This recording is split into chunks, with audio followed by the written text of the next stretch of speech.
Halo, halo teman-teman. Apa kabar semuanya? Kembali saya mengadakan Mindful Monday ini untuk menjawab pertanyaan-pertanyaan. Nah, topiknya ini hari ini akan sekitar Idul Adha ya. Halo, Kanusi, halo Nusi. Ada temanku Rika nih, Rika Ikong dari Bandung. Oh, ada Utin juga. Halo, halo. Kita ngobrol-ngobrol aja ya. Kalau mau join live juga ayo. Nanti pencet aja request ya. Nah, jadi kita baru aja merayakan Hari Idul Adha ya. Selamat Idul Adha nih buat teman-teman semua. Dan Idul Adha itu kan temanya tentang berkorban ya. Yang dikorbankan itu binatang bisa domba, bisa kambing, bisa sapi. Nah, tapi malam ini nih kita mau bahas tentang pengorbanan diri sendiri nih. Karena kan mungkin kita pernah ngalamin ya, atau pernah dengar orang bilang, wah aku tadinya nggak mau nih melakukan ini itu, atau enggak tadinya pengen melakukan sesuatu, terus karena diminta sama temen, sama orang tua, akhirnya jadi mengalah gitu, merasa berkorban gitu. Nah, jadi kita tetap ngomongin tentang berkorban nih, pengorbanan, tapi pengorbanan diri sendiri. Dengan katanya tujuannya tuh untuk kebaikan gitu ya, kita ingin berbuat baik. Tapi ujung-ujungnya kita merasa kok bener-bener banyak pengorbanan banget ya gitu. Nah, apa sih bedanya? Kenapa termnya itu berkorban gitu ya? Ada yang bertanya tadi tuh, teman saya Kak Rum nanya, sebenarnya term berkorban tuh nggak enak ya. Ya memang, maksudnya makanya orang bilang berkorban itu kan berarti ada sesuatu yang sebetulnya kita nggak rela lakukan, nggak ikhlas, nggak tulus, tapi somehow kita lakukan juga gitu ya. Nah di situ kayak ada unsur people pleasing ya, jadi kita lebih mementingkan kebutuhan orang lain daripada kebutuhan kita gitu ya, dengan alasan kita adalah kita ingin jadi orang yang baik gitu kan. Kita ingin jadi orang yang baik, maka kan kita dibilangin sama orang tua ya berbuat baiklah ya sama yang lain. Tapi kemudian kita lupa sama diri sendiri kita ya. Diri sendiri ini akan ngerasa wah ada penyesalan, ada rasa nggak ikhlas, kadang-kadang ada resentment juga ya. Jadi kayak sebel gitu ya karena lagi-lagi berkorban, bener nggak? Nah di sini teman-teman kalau mau memberikan pertanyaan tulis aja ya, bisa tulis di tanda tanya itu, kode tanda tanya, atau bisa langsung tulis di chat aja deh ya. Kak Firly, halo. Saya say hello dulu ya ke semuanya, thank you for joining. Nah sebetulnya apa sih bedanya kita benar-benar memberikan kebaikan sama kita merasa ini pengorbanan gitu. Nah intinya tuh memang ada di rasa ya, dan apakah kita cukup peka gitu. Nah bisa nggak kita tuh, kalau kita nggak berkorban berarti kita benar-benar ngerasa tulus ya, tulus dari hati tuh kita memang mau memberikan kebaikan. Nah tapi juga kita juga sudah menimbang tentang batas-batas diri kita, batas kemampuan gitu. Ada nggak di sini atau pernah nggak ada yang minjem duit nih sama teman-teman di sini gitu ya, padahal duitnya aku perlu gitu buat sesuatu, tapi karena nggak enak akhirnya dikasih juga ya, dikasih pinjem, habis itu susah ditagih gitu. Nah itu rasanya pengorbanan yang nyebelin banget. Bener gak sih? Nah itu salah satunya ya. Jadi kita waktu kita memberikan bantuan, kita kurang mindful tuh dalam menilai nih kira-kira melanggar batasan yang aku punya apa enggak. Jadi kita juga perlu ngerti ya di mana batasan kita ini ya. Jadi jangan kita merasa terpaksa gitu ya, terus udah gitu merasa bahwa wah nantinya abis itu kita menyesal karena merasa pengorbanannya terlalu besar gitu. Nah apa sih yang membuat kalau misalnya kita lebih mindful dan kita lebih cerdas secara emosi, itu kita bisa lebih sadar gitu perasaan kita ya. Sebetulnya nih saya biasanya tuh kalau misalnya udah ada permintaan gitu ya, kalau kita nggak mau memberikan sebetulnya pasti perasaannya udah nggak enak gitu kan, sudah mulai kayak aduh gimana ya gitu, jadi mulai ragu-ragu gitu, ini dikasih apa enggak. Nah ada ini ya, ada macam-macam, sebetulnya banyak faktor nih di sini, dan tergantung juga nih kita boundariesnya di mana, ya kan. Nah, kalau misalnya salah satu nasihat yang saya dapat waktu lagi berkunjung nih ke Borobudur ya, pada waktu hari raya Waisak kemarin tuh, nasihat dari reliefnya Borobudur tuh adalah berbuatlah kebajikan, katanya gitu. Kalau misalnya perlu mengambil keputusan, itu kita cek gitu ya, kita cek nih, kalau saya ngambil keputusan ini apakah merugikan orang lain apa enggak gitu, nomor satu. Nah, nomor dua, apakah ini menghasilkan kebajikan buat orang lain gitu ya. Nah, jadi dipilihlah yang menghasilkan kebajikan buat orang lain gitu. Nah, cuman tadi ya, maksudnya menurut saya sih kita perlu juga melihat kemampuan kita, batas diri kita ya di sini. Nah, ada cerita satu lagi nih yang menarik. Jadi ada seorang bijak nih waktu itu ya. Ya, waktu itu di dalam penjara dia berdua gitu. Nah, dia tuh sebetulnya seorang guru yang bijak lah gitu. Nah, kemudian di situ sebenarnya mereka sangat-sangat kelaparan ya, kurang makan. Nah, satu hari ada pengunjung yang memberikan roti kepada si guru ini gitu. Nah, berarti dia tahu nih bahwa ini si roti ini buat menyambung hidupnya dia gitu. Tapi dia lihat temennya tuh juga yang tadi ya, yang tahanan yang kedua tadi tuh juga kelaparan juga gitu, dan dia minta rotinya itu kan. Nah, terus begitu apa yang dilakukan? Kan saya pikir tuh waktu itu, oh ya kan dia kan orang baik ya, pasti dia berikan tuh rotinya kepada temennya yang lapar itu gitu ya. Nah, ternyata enggak. Jadi si roti itu dia bagi dua. Jadi setengah buat dia, kemudian setengah buat temennya. Jadi artinya kita juga perlu memperhatikan diri kita ya. Siapa lagi yang mau memperhatikan diri kita kalau bukan kita sendiri gitu kan ya. Nah, jadi itu ya. Jadi disitulah kita makanya perlu cek ke dalam diri kita, hati kita. Ini rasanya gimana nih kalau saya memberikan apa yang diminta tadi. Kalau misalnya kita ragu-ragu gitu, mendingan jangan, gak apa-apa deh. Meskipun kadang-kadang mungkin disangkanya egois ya, padahal egois itu sebetulnya tadi, apakah keputusan saya merugikan orang lain, ya kan. Kalau merugikan orang lain ya mungkin saya egois gitu. Tapi kalau misalnya enggak, ya berarti saya lagi berusaha berbuat adil ya, buat saya maupun buat teman saya tadi gitu. Nah, jadi kira-kira seperti itu ya. Di dalam rangka Idul Adha ini, saya tuh mau mengajak ya teman-teman di sini buat selalu periksa aja perasaan nih gimana kalau misalnya ada yang meminta sesuatu gitu ya. Jangan juga kita terlalu egois, tapi juga jangan juga terlalu mengorbankan diri. Nah, apakah waktu kita berbuat baik itu memang sudah tulus dan kita tidak menyesal gitu di kemudian harinya gitu. Nah, itu juga sebetulnya yang saya dapat pesan waktu lagi ke Borobudur itu adalah kalau bisa kita memang punya kepekaan tentang apalagi sih kebutuhan, apakah ada kebutuhan nih dari sekitar kita yang kita bisa memberikan ya, tanpa merasa kita tuh berkorban gitu, dan kita jadi nggak tulus. Sebetulnya sih mungkin yang nggak baiknya tuh rasa nggak tulusnya itu ya, karena rasa nggak tulusnya itu kan berarti kan malah bukan kebaikan ya yang muncul gitu, tapi malah penyesalan, kemudian malah resentment, kita jadi sebel gitu. Jadi berlawanan dengan kebaikan gitu, dengan adanya rasa-rasa tadi itu ya, seperti itu. Teman-teman kalau mau nanya silahkan ya, dihubungkan dengan mindfulness sama kecerdasan emosional tadi ya. Nah, tadi saya dapat pertanyaan ya.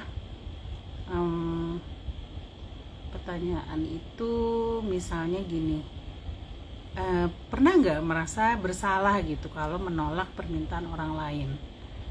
Apakah itu teman, apakah itu keluarga? Terus gimana ya caranya supaya tetap baik gitu sama mereka, tapi nggak selalu bilang iya gitu, nggak selalu menuruti gitu ke permintaan mereka gitu ya. Nah ini memang jadi perlu belajar komunikasi ya di sini ya. Jadi kalau kita merasa bersalah gitu yang biasanya semua diiyain, terus tiba-tiba aku mau nolak nih sekali ini gitu ya. Mungkin akan ada perasaan gak enak ya, perasaan bersalah gitu. Tapi kita bisa punya kata-kata yang lebih positif gitu, lebih ramah dengan kindness ya kepada orang yang kita tolak tadi gitu. Setelah kita pertimbangkan, misalnya kita bisa bilang, iya sebenarnya aku kepengen ngebantu, cuman maaf ya sekarang ini misalnya aku lagi capek banget gitu, atau enggak aku besok ada ujian gitu ya, misalnya gitu. Jadi bisa dengan kata-kata yang baik gitu ya, bukan dengan nggak mau gitu, serah deh mau ngapain kan gitu kan, nggak, kurang baik ya. Jadi tetap kita menyadari gitu ya bahwa kita nggak bisa bantu nih saat ini, tapi dengan kata-kata yang baik gitu. Atau kita bisa menyarankan, saya nggak bisa bantu nih, tapi coba deh si A B C gitu, mungkin mereka bisa ngebantu gitu ya. Jadi kita bisa dengan menolak dengan baik gitu. Nah terus tadi ya, apa bedanya egois dengan mempunyai boundaries? Nah kalau menurut teman-teman di sini bedanya apa kalau egois? Nah tadi ya, jadi kalau misalnya egois itu artinya kita nggak peduli ya kalau kita merugikan orang lain, mengabaikan mereka, mengabaikan perasaannya itu, dan tidak melihat-lihat apakah kita sebenarnya bisa bantu apa enggak gitu. Nah itu namanya egois. Tapi kalau kita tadi menjaga boundaries, itu kita sebetulnya tetap menghargai orang yang minta bantuan ke kita, tapi kita juga sadar gitu bahwa saya pun punya kebutuhan gitu. Nah jadi tuh kita tuh sebetulnya perlu melihat diri kita nih sebetulnya dengan orang lain ya, itu tuh sebenarnya kita harus adil gitu ya. Kita perlu berempati juga, empati sama diri kita, empati juga sama orang lain, dan itu tuh posisi kita sama gitu ya. Bahkan kadang-kadang bisa-bisa kita perlu mementingkan nih diri kita, karena kalau kita tidak melakukan self care, tidak menjaga diri, maka kita jadi lebih sulit ya mau membantu orang lain ya kan. Nah jadi minimal kita jangan meletakkan diri kita tuh lebih rendah ya dari orang lain, seperti itu. Nah ini ada pertanyaan apa lagi nih ya? Ada pertanyaan ini dari kakak. Halo, dari Kak Firly, Utin, Kak Ginting, Mas Bako. Ini ada Mr. Bako juga. Halo, silakan kalau mau bertanya ya tentang mindfulness, emotional intelligence, boleh bertanya yang lain juga ya. Ini dalam rangka sekarang ini kan tentang Idul Adha, berarti tentang pengorbanan nih. Bagaimana, mungkin pernah dengar ya kalau misalnya seorang ibu tuh banyak berkorban buat keluarganya, buat anaknya gitu ya. Nah itu dilihat dari luar ya, tapi kalau misalnya dari ibunya sendiri, mungkin dia nggak merasa kalau dia tuh ini pengorbanan ya kan. Orang lain yang ngelihat, wah hebat ya ibu-ibu itu sampai keluar dari kerjaannya demi anaknya. Dari luar tuh ngelihatnya gitu, karena itu adalah sebetulnya pemikiran yang ngomong kan. Tapi si ibunya sendiri mungkin nggak merasa gitu bahwa itu sesuatu yang dia harus berkorban ya, karena tulus gitu. Nah sebaliknya kalau misalnya kita denger orang ngomong tuh misalnya, iya nih aku udah ini deh misalnya aku udah melakukan ya, hal-hal ini, tapi aku udah ikhlas kok gitu. Nah itu justru saya suka bertanya-tanya gitu, kenapa mesti disebut-sebut ya, saya udah ikhlas, saya udah begini tuh, udah tulus. Itu menurut saya sih ya udah nggak usah, kalau udah tulus tuh bener-bener ya, lupa, nggak akan disebut-sebut ya nggak. Oke. Halo, welcome Kak Uta ya. Kak Uta, kalau ada pertanyaan silakan ya, boleh bertanya tentang mindfulness, tentang kecerdasan emosi. Nah, jadi apa sih yang mesti dilakukan ya supaya kita lebih mindful gitu sama perasaan kita sendiri? Sebetulnya nih setiap kali kalau kita ragu-ragu sama suatu keputusan, mendingan kita tuh jeda dulu, jangan langsung bilang ya tidak gitu ya. Kalau ragu-ragu tuh mendingan kita jeda dulu aja. Kalau bisa kita jeda dulu. Nah, tapi kalau misalnya harus waktu itu memberikan jawaban dan ragu-ragu, kalau dari nasihat orang bijak sih bilangnya mendingan bilang enggak dulu.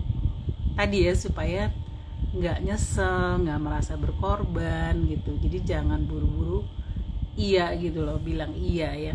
Kalau bisa jeda dulu, terus kemudian disitulah kita memang perlu memeriksa ya, apa pikiran saya, rasanya gimana. Jadi membuat keputusan tuh kan disarankan jangan cuma dengan logika ya, tapi juga dengan perasaan nih, perasaan saya gimana ya gitu. Kalau misalnya keputusannya itu saya ambil, rasanya gimana nih di saya gitu. Kalau itu tidak saya ambil, tidak saya lakukan, terus rasanya gimana gitu ya. Nah ini dulu terus terang buat saya susah ya, karena saya kan orangnya sangat-sangat logis tuh dulu. Jadi tidak begitu memperhatikan perasaan tuh gimana, sampai benar-benar perlu suatu teknik gitu. Jadi tadi ya, dengan membayangkan hasilnya. Kalau saya memilih, misalnya saya diminta tolong gitu, dimintain tolong dong begini, atau enggak datang dong ke sini temenin saya begini begitu, itu saya bayangkan dulu tuh, kalau misalnya saya melakukan itu, saya pergi ke situ, udah gitu membantu dia gini, apa yang saya rasakan? Rasanya berat nggak di badan? Rasanya saya nyesel nggak? Mendingan saya ngerjain hal lain ya yang saya mau kerjakan misalnya gitu. Atau sebaliknya ya, itu kalau saya lakukan. Kalau saya nggak lakukan, terus saya melakukan yang lain ya, yang saya pilih, rasanya gimana? Nah, dua hal yang tadi ya, dua pilihan tadi itu kan sebetulnya kalau dibayangkan hasilnya, kita akan merasakan ya, bisa merasakan kayak apa tuh kalau misalnya itu yang dijalankan ya. Itu jadi salah satu tipsnya buat kalau misalnya kita bingung memutuskan, kita bayangkan aja putusan A jadi seperti apa, terus rasanya gimana, enak nggak? Atau putusan B itu jadinya gimana, terus rasanya gimana, badan kita rasanya gimana, seperti itu. Bisa dicoba ya. Oke, nah terus ada lagi nih yang nanya, terutama nih teman-teman, ada nggak yang merasa oh jangan-jangan aku tuh people pleaser ya. People pleaser tahu nggak istilahnya? Jadi sering banget bantuin orang lain, jadi semuanya diiyain, tapi kemudian ngerasa capek, ngerasa jenuh, ngerasa kebutuhan diri itu nggak terpenuhi gitu ya. Itu namanya mungkin ya, ada kemungkinan people pleaser. Jadi people pleaser tuh memang kurang, sebetulnya tanda bahwa kurang menghargai diri sendiri, kurang menghargai kebutuhan diri sendiri dibandingkan kebutuhan orang lain gitu. Nah ini sebetulnya tandanya pasti nanti akan ada tanda-tandanya. Tanda-tanda itu misalnya capek, jenuh, udah gitu sebel, nggak suka dan sebagainya ya. Jadi kan karena nggak tulus gitu kan. Nah di situ tuh sebenarnya sudah ada tanda-tanda.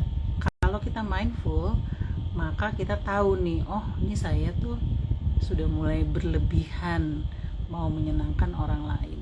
Di situ pertanyaannya sebenarnya, kita mau nggak masuk ke dalam diri kita untuk melihat apakah saya cukup menghargai diri saya, apakah saya berani membela diri saya, membela kebutuhan diri saya sendiri.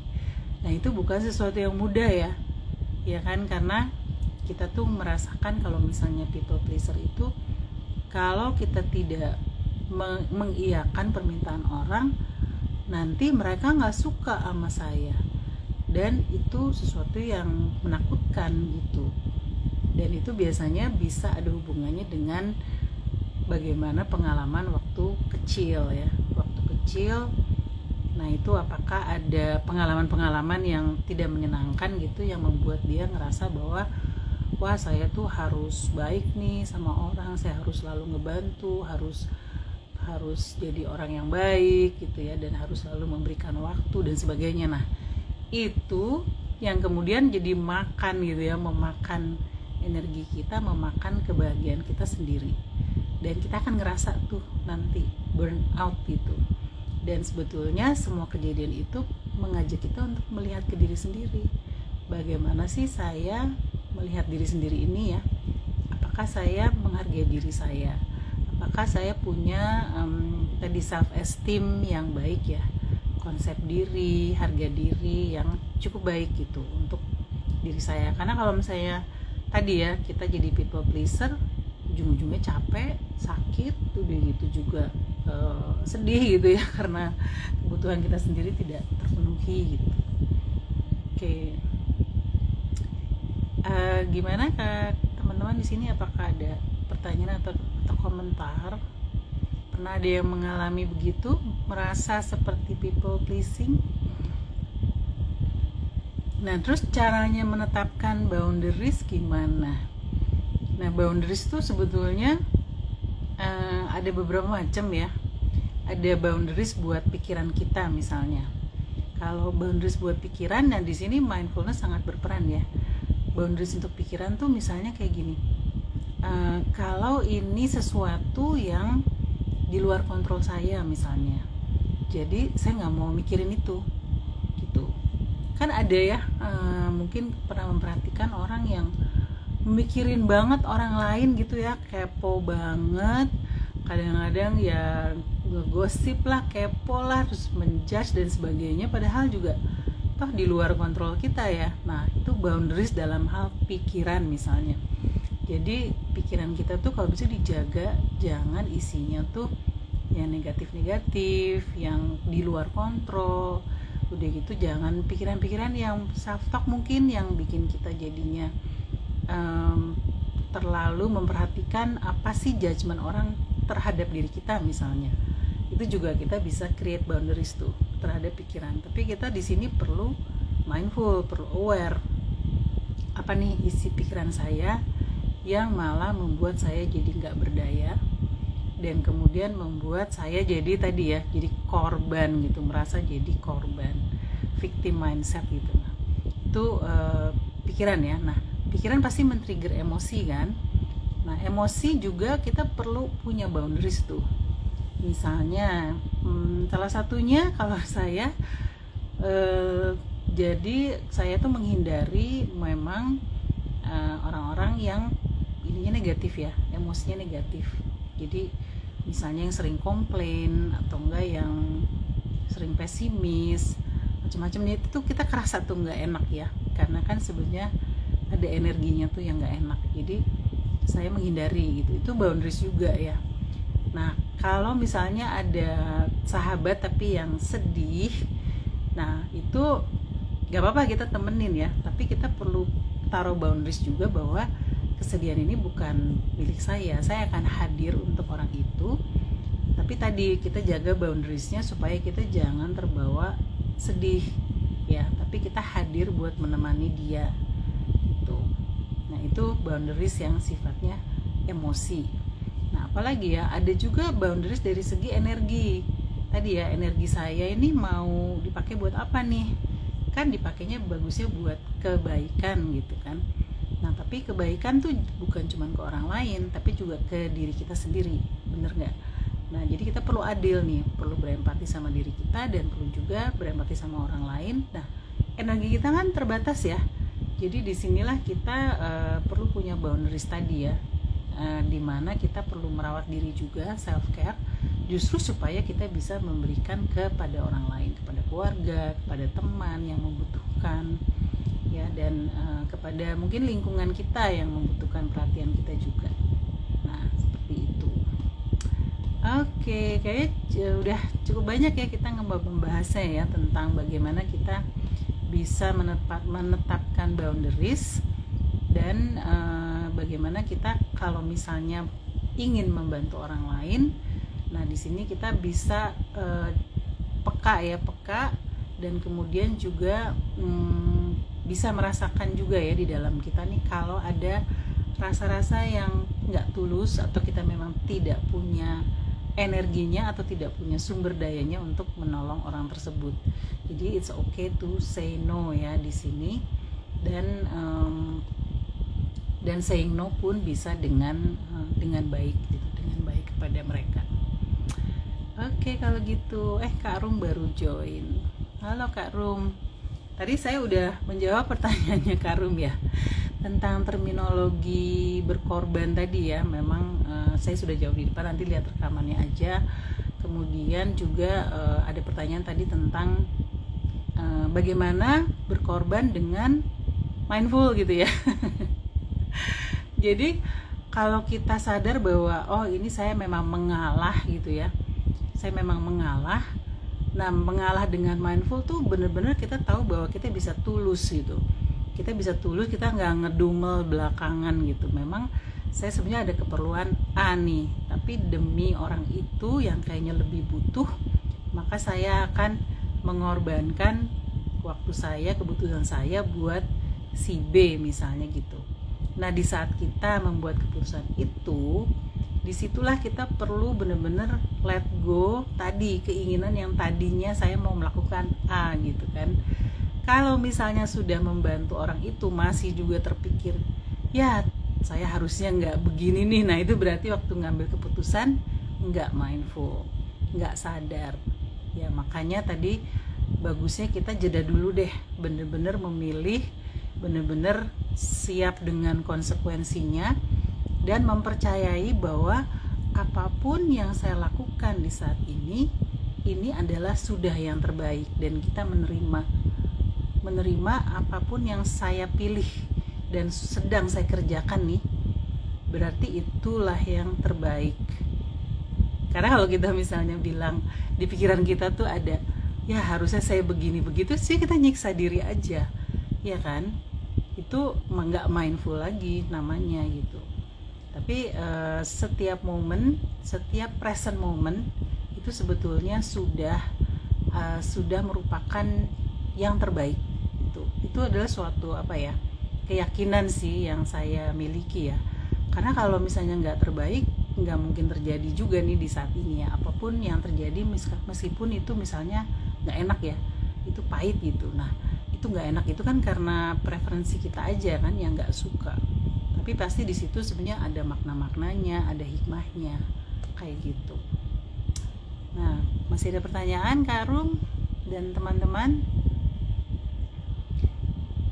Sebentar lagi kita akan mengakhiri ya IG Live ini. Mudah-mudahan tadi sudah terjawab pertanyaan-pertanyaannya. Kalau misalnya masih ada pertanyaan, boleh ditulis lagi di feed saya ya yang ada IG Live ini. Nanti saya coba jawab di chat gitu. Penjelasannya bisa dimengerti. Oh ya, terima kasih. Ini dengan Utin bukan sih, souvenir shop. Jadi ini teman saya yang di Bandung ya, yang di tokonya tuh banyak souvenir keren gitu di situ. Terima kasih kalau gitu ya teman-teman sudah hadir mendengarkan. Mudah-mudahan bisa bermanfaat ya sesinya, kita ngobrol-ngobrol santai. Dan kalau misalnya tadi ada pertanyaan yang belum dijawab, boleh ditulis di chat atau nanti dilihat lagi aja rekamannya ya. Thank you semuanya. Goodbye ya, selamat malam, selamat beristirahat. Dadah, terima kasih semuanya yang sudah hadir. Saya izin tutup ya. Makasih Kak Firly, makasih Kak Rum.